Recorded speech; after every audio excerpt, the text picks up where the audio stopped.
So today we're making a cruelty-free, animal product-free, everything-free except goodness dessert.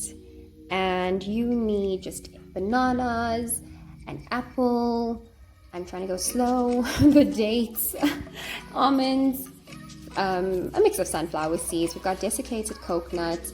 These are subja seeds, but you could use chia seeds instead. Chia, that one. I'm using peanut butter. We've got coconut oil, coconut water, and you could use molasses or honey if you want, but I vote no. We've got coconut milk, and that's pretty much all you need. So I put the dates to simmer in coconut water just to create a syrup, which is your source of sugar. Then we've got your chia or subja seeds that I will soak in water, coconut water, whatever you want to. And I chop up the rest of the ingredients finely, and I didn't realize that I cut off the bananas. But you basically want to simmer your dates up until they get to a syrupy texture, and you want your seeds to kind of soak and expand a little bit. From there, you're basically just heating up some coconut oil in a pan. I'd like to fry my bananas down because I feel like it releases quite a bit of sweetness that way. So I'll fry that first, and then I'll add in some peanut butter. It's completely up to you how much you want to put in, and you're more than welcome to use any kind of nut butter or none at all, because you could use cocoa instead, you could flavor it with coffee, it really doesn't matter. To this, I add in my date syrup, which is quite sticky and it's quite thick as well, as you can see. But it really does provide an amazing source of sweetness, almost to the point where you don't really miss the sugar, and that's coming from me. I've microwaved the apples just so that they get a bit softer. Some people like it crunchier, so again, it's completely up to you. I add that in, stir it around for a bit. I try to let it cook down slightly just so that all of the fruits release their natural flavor. I take that off the heat, and then I go back to my syrup pan because it still has some of the yummy goodness in it. Throw my coconut milk into this, and again, you could use coconut cream, you could use normal milk, you could use oat milk, dairy, whatever you want to. So I mix that in, I mix the chia or subja seeds into it, and I'm just basically trying to cream it up, get the coconut milk boiling so that I can add the mixture that I've already fried down into it. Now, the frying down is not necessary. You could literally just throw all of your ingredients into already boiling coconut milk, and you're good to go. I just prefer it to be extra sweet, so I cook it down separately first, but it's completely not necessary. And there you have it. Super simple, quick and easy. I just quickly want to touch on the difference between healthy, as in good for you, and healthy as in good for weight loss, because I think there is quite a fine line between it and what people actually think the word healthy means. So when I say something is healthy, I'm more focused on wellness, what's good for you, what's good for your gut, what's good for your skin and hair, and just the overall goodness.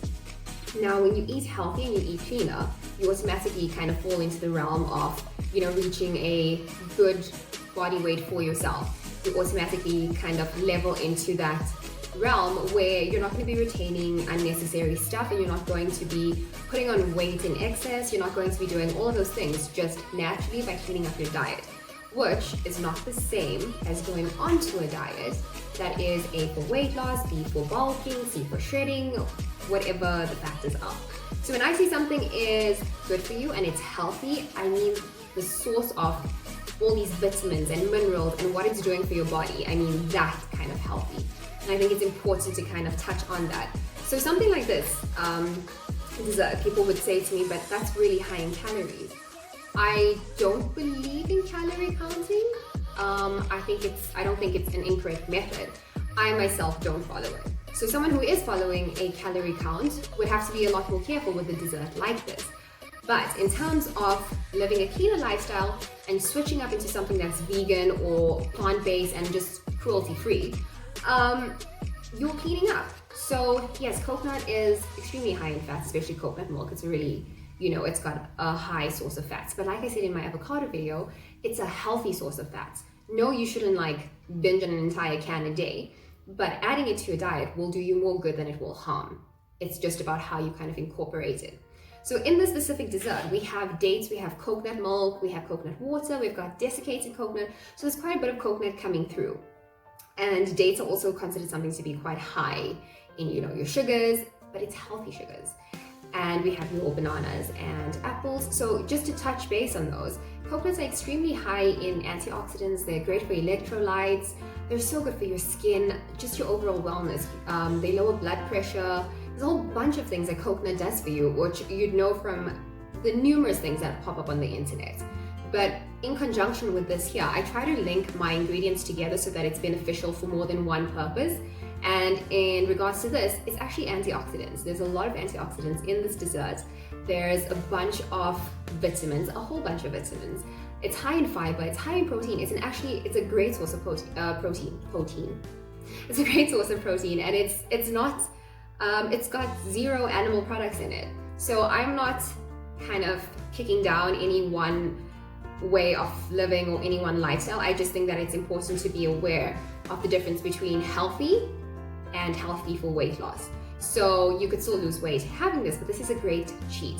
So if you are going onto a vegan or a more plant-based diet and if you become kind of spoiled for choice in terms of desserts and that kind of thing, I always say stick to natural stuff, because there's no point in moving away from a certain group of food or whatever just to add more processed stuff into your life. This is something you can make at home. It's pretty simple and you know exactly what's going into it. There's no funny names that nobody can pronounce or understand or read or bother to check on like the internet.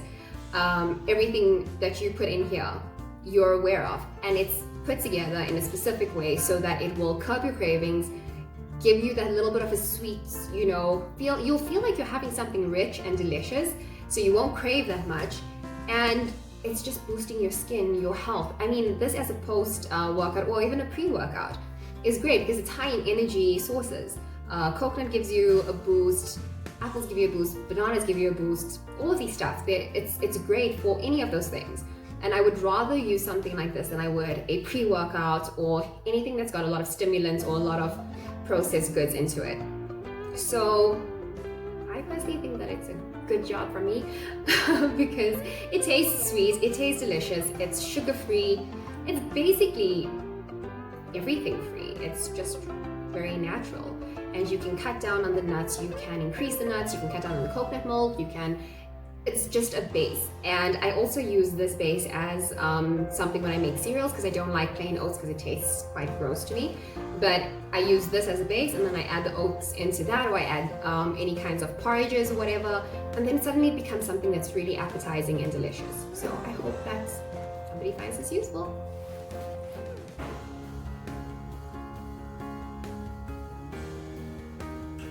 Yeah.